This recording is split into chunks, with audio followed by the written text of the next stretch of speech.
Yeah, I mean, I understand myself a lot better. I'm in a process of becoming myself.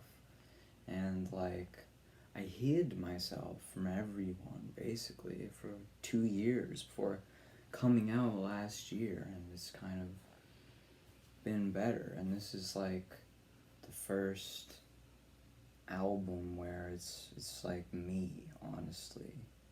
My real face. And that's probably like subconsciously connected to the fact that it's my face on the cover, and it kind of never was that before, except for that one segment of my eyes on the cover of Mind Rape. But that's different.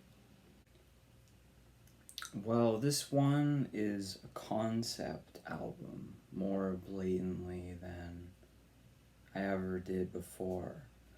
And it's multi-layered. Like there's the first level of like the explicit story that you can read in the description of each song.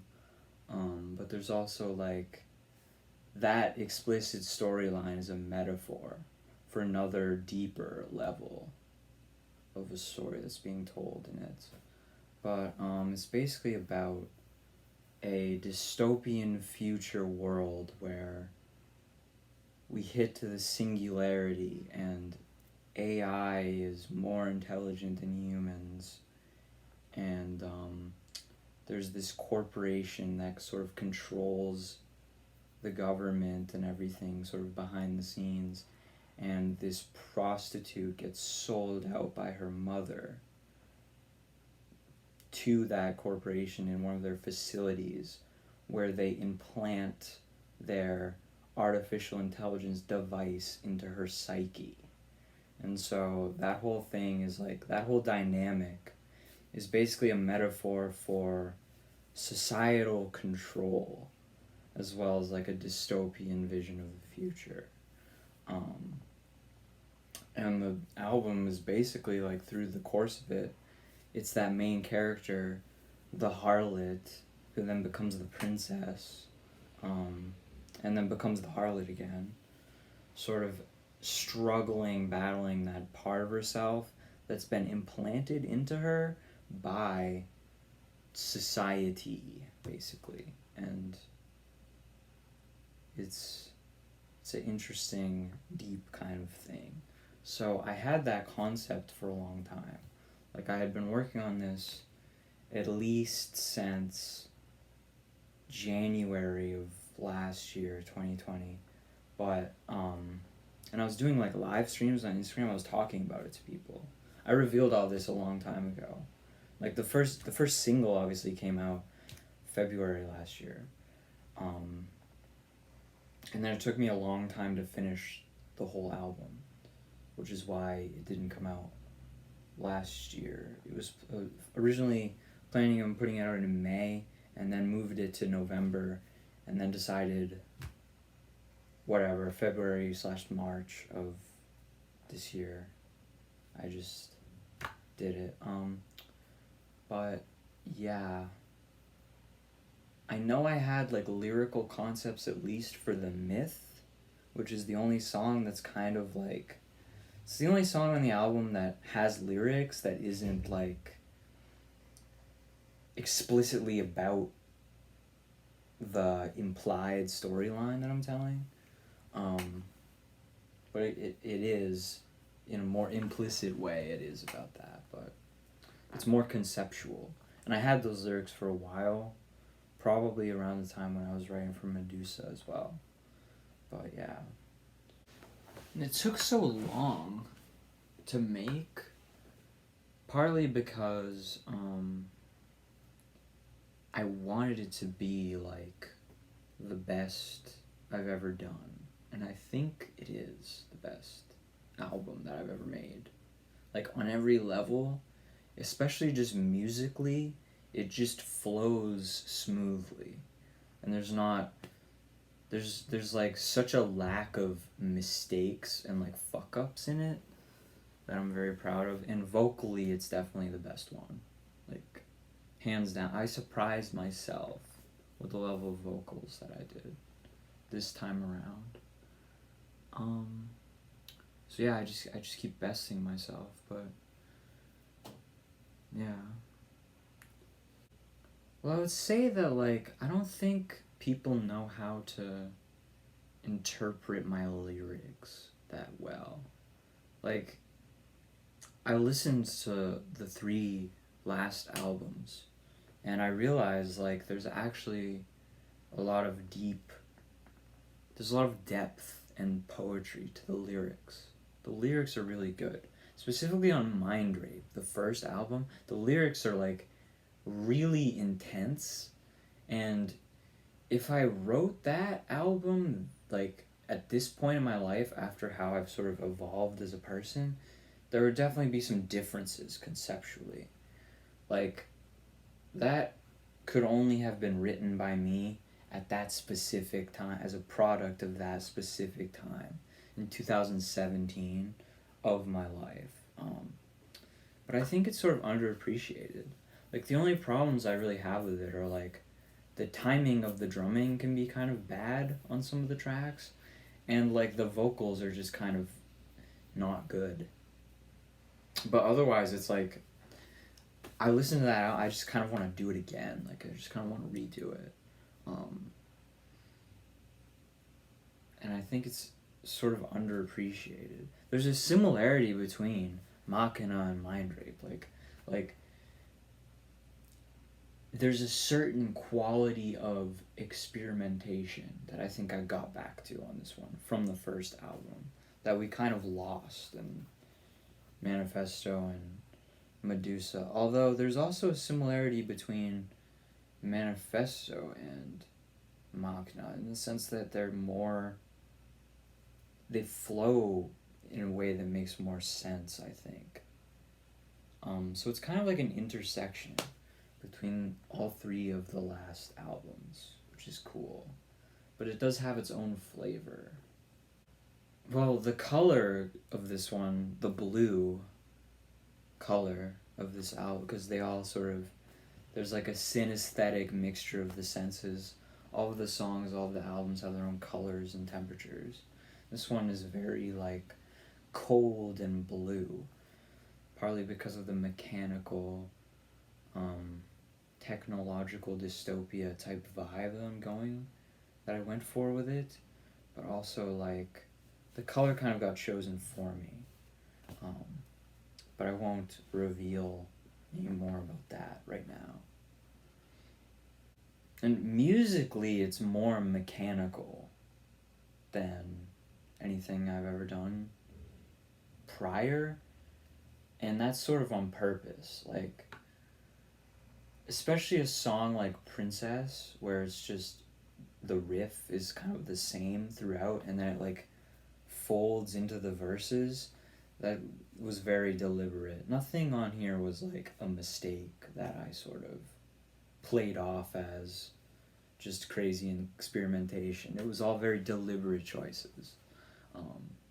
And it came out basically precisely how I wanted it to. It's very, like, I opened up my heart and bled into the riffs and the melodies. It's very, like, especially like a song like Cold and Heartless, like, it's the sound of my despair in the last sort of 17 months is very audible on this album. Yeah, I do remember that interview for Manifesto. That was kind of cringe, honestly. I feel like everything I said and everything about me as a person back then kind of just makes who I am now cringe, to be honest. Except for, like, what I said at the end about the concepts behind the Generation Zombie song, and, like, how I expressed all my political frustrations that I even had back in 2018, which was, like, a horrible year. Like, people love to say, like, oh, 2020, how terrible, but, like, 2018 sucked too, especially from my perspective, my opinion. So, like, I think I expressed that well in that interview, but otherwise it was kind of, like, cringe. Well, the other single that's out so far is called Generation Zombie, and it's basically a scathing critique of my generation, Generation Z. It's a play on words like that. Because I think if Z stands for anything, it's got to stand for zombie. Because a lot of people in my generation are numb and nihilistic and kind of the picture of absolute nihilism. And they are politically complacent and inactive and dry and they don't think that they don't think that their opinion counts. They don't think that they can actually change the world, probably as much as the millennials thought they could. Um, they basically are. I look around me and I see a bunch of weakness and a bunch of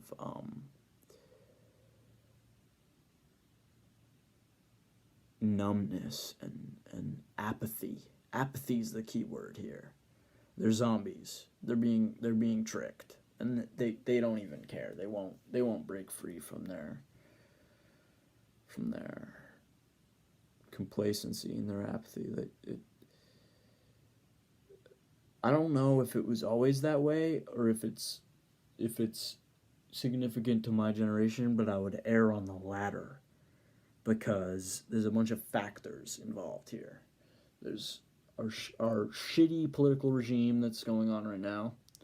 There's the education system as it stands today. There's the music and the popular culture that plays a huge part in it. There's just a regular propaganda. There's the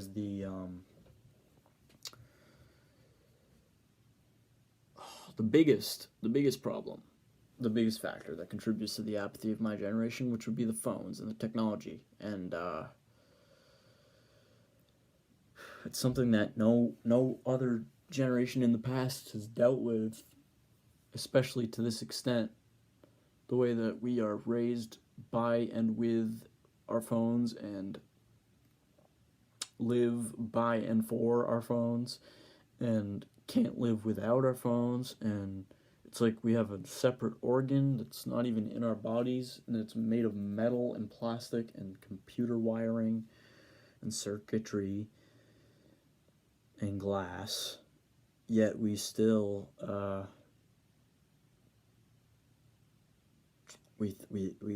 we still act and probably think as if it's a part of ourselves, and that's something that no one really has ever dealt with before, and they especially haven't dealt with the social media part.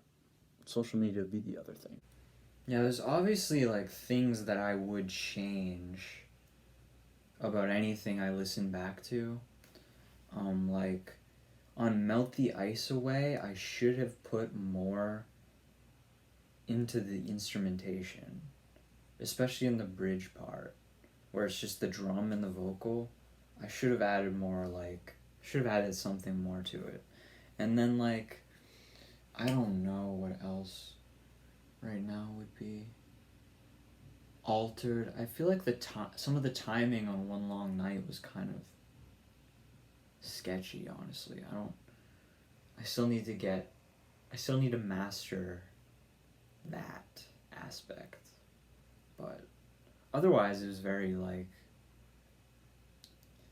good, I think. I think this one came out, like, more perfectly than any other creative pursuit that I've ever made, which is kind of what keeps happening whenever I make an album. But it was definitely like, yeah, and I think I would have done something different with the cover.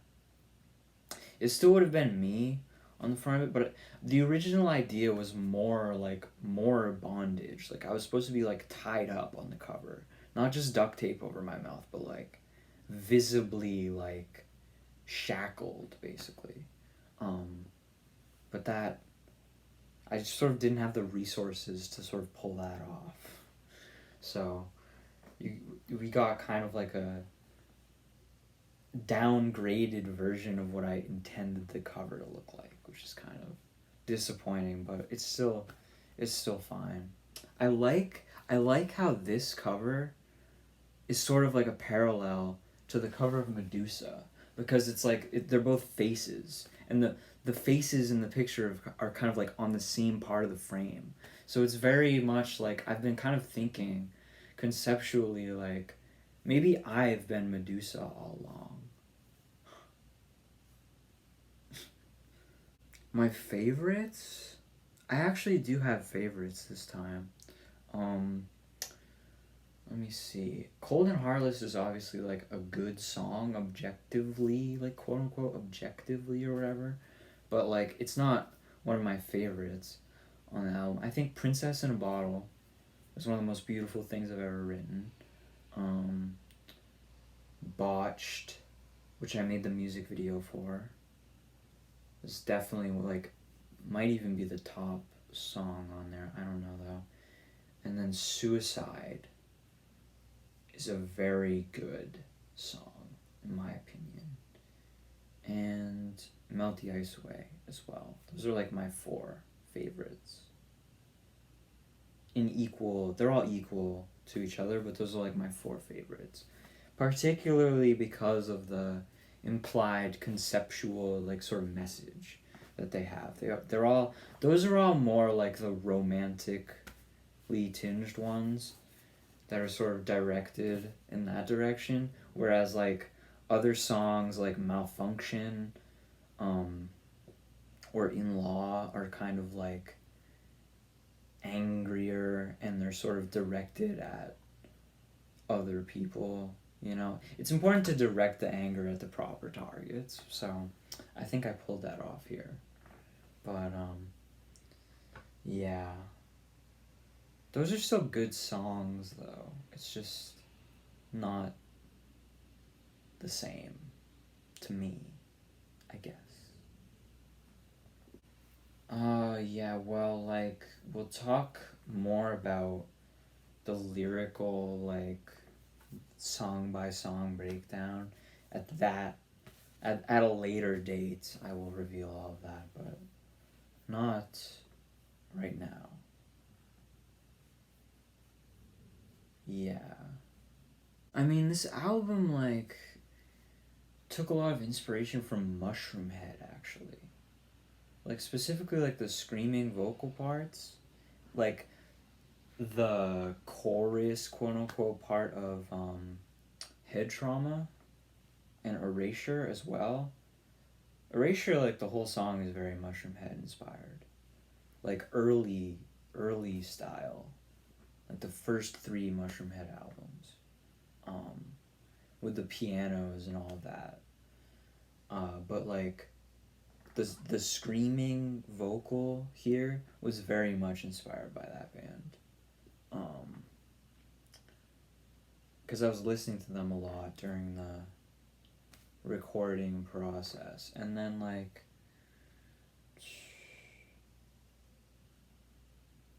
the new Deftones album is really good. I just now listened to it, though. I'm not, like, citing that as an inspiration here, but I'm just saying, like, the new Deftones album is great. The new Mushroomhead is lacking. I thought the new Mushroomhead was pretty bad, to be honest. But Another Ghost is a good song. But otherwise, it's kind of eh. I don't like that Jeffrey Nothing left. He was my favorite member. And the new guy just sounds like a copy. He literally just sounds like a poor, shoddy copy of him. And it's just not the same. The vocals are just not the same, so it is what it is, I guess. Oh, another thing that I would change probably is I would make I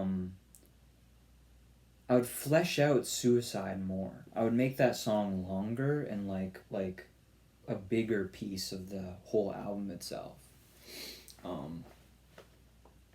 And I might even extend the Sweet Liberation of Death as well. I'm thinking of actually doing those things. I don't know. I'm like having thoughts of like going back and redoing old songs too. That'll be like, I don't know if there would be like a remix album or something. I don't really know what's coming next after this. Like, I want to do covers. Because I figure like if I can sing as good as I did on this one, I figure that I can do more. So I I think it's only uphill from here. Even though this is my best work, I think it's only uphill. It's exciting. Yeah, this is definitely the most depressing mood on an album that I've made. Like, Mind Rape is kind of like that, but then it's also just kind of weird. And I think this one is literally just straight up like depression. Um, and every band has their like album that has more of a depressive tone to it. Like Disturbed has Asylum, which is like that. The self-titled Deftones album is like that, I think. And I kind of compare this, for me, to Issues by Korn because it's like fourth album, 16 tracks on it. There's musical interludes throughout it. Like it's not all just like straightforward songs. There's like interludes and stuff. And they're both concept albums. So it's kind of like and Issues is my favorite Korn album, and it always was. So I think that's like an apt comparison. But yeah, it's definitely like my depression sad songs album out of the four. There's especially like Medusa was very like not like that. Like I listened back to it and I realized like, yeah, this is more brutal than I remember, because I remember that one as like my happier album, but it definitely has a tinge of like, it's not as metal. That's the thing. Like it's not that it's more cheerful. It's just not as heavy as the other three. So, but in its own way, it is like brutal, which is cool. I think we live in a time and a culture that doesn't understand its own tragedies. I really do think that. Like, you have expressions of tragedy all over popular music. Like, look at Billie Eilish now. Like, I was praising her when she came out, but since then it's just been steady disappointment. Like it's just the picture of fucking neoliberal bland nihilism and just like this uncaring, apathetic thing that I've always been against. This sort of depressed disinterestedness that I've all like my entire catalog, my entire works is like against that. It's very passionate shit. It's very passionate, emotionally charged, honest, like meaningful, substantive type writing. Whereas like I feel like all these other popular um artists, like it's an expression of tragedy, but there's no understanding of what tragedy means in it. It's like they look at it and then they shy away from it and they just express how scared they are of it. But like I feel like what I did here was really stare it in the face and fucking confront it head on and really like sink into that tragedy, that depressive energy, and really like figure out what the fuck is going on in there. Um, and I feel like there's no one else really doing that type of thing. There's no one else who's really honestly facing things in their true complexity. And in a sense, that's really what tragedy means. There's Deleuze wrote about Nietzsche that like tragedy is the aesthetic form of joy. Tragedy is the fucking it's an aesthetic phenomenon, and even back then there was a failure to understand it as such. And so like there's a lot of philosophical political thinking that's behind this one too, even though it's not so like obtusely about that as say like Manifesto was. I mean, yeah, like I could sit here like Marilyn Manson and just be like, oh, forget the past, keep on moving away from the past. The past is irrelevant or whatever the hell he said in one of his interviews. And like, and then all of this shit comes out of all these fucked up things that he's done, and it's like, or I could honestly, like, seriously face myself and face my past self and actually change and use the present moving into the future as a vehicle of change, because that's really what it is. Everything is constantly changing. Change is kind of all that exists. So you might as well take an active part in it instead of just running away from everything. I was disappointed. Like, I was disappointed in the fact that he didn't even apologize for anything. He just denied that it ever happened. When it's like, it's pretty obvious. Like, I don't think any of us would be shocked that he did any of those things. You know what I mean? So it's kind of. But I was disappointed because, like, I see all these people online who have just completely lost respect for him and don't even listen to him anymore. And it's like, you could have saved yourself from that. All you had to do was at least apologize for it. But whatever.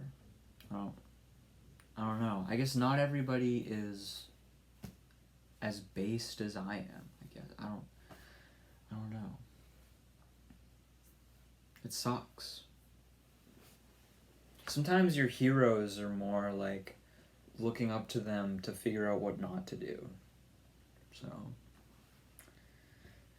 yeah, well, after this, I think, I don't know if I'm going to put out, and like, I'm already writing lyrics and stuff for like another future album, and I think that's going to be more whimsical. I think it's going to be a little bit more like a bounce off from Medusa, but like more happy in tone than this like straight up expression of tragedy. So, but I don't know if that'll be next directly or if there'll be like some other things coming, because I have a lot of like creative seeds planted. It's just a matter of like which one do I want to nurture into full growth first. So we'll see, I guess. And otherwise, that's it. Um, yeah.